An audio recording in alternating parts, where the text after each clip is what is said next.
Well, Hamas has agreed to the deal with Israel aimed at ending the war in Gaza, with provisions covering the group's weapons and a phased Israeli military withdrawal from besieged territory. While the agreement has not been made public, Israel has yet to issue an official response. According to Hamas and US President Donald Trump, the proposed agreement links the complete disarmament of Hamas to the gradual withdrawal of Israeli forces from Gaza. Hamas says its weapons would be placed under the supervision of a committee established by Trump's Board of Peace, while insisting that implementation depends on Israel fulfilling its commitments.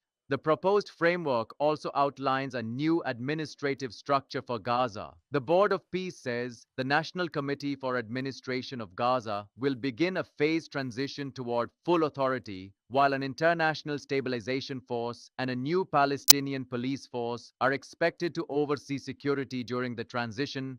Despite the announced agreement, Israeli violence has continued across Gaza. An October ceasefire remains in place but has failed to stop Israeli military operations. According to Gaza's health ministry, at least 1,214 Palestinians have been killed since the ceasefire took effect, while large parts of the territory remain devastated and tens of thousands of people continue living in temporary shelters. The agreement now moves into what negotiators describe as the implementation phase. Hamas says it will work with mediators to finalize the timetable and implementation mechanisms, a process expected to take around 2 weeks or longer. Egypt says Cairo will soon host a meeting involving the United States, Qatar, and Turkey to discuss the next phase of the ceasefire plan.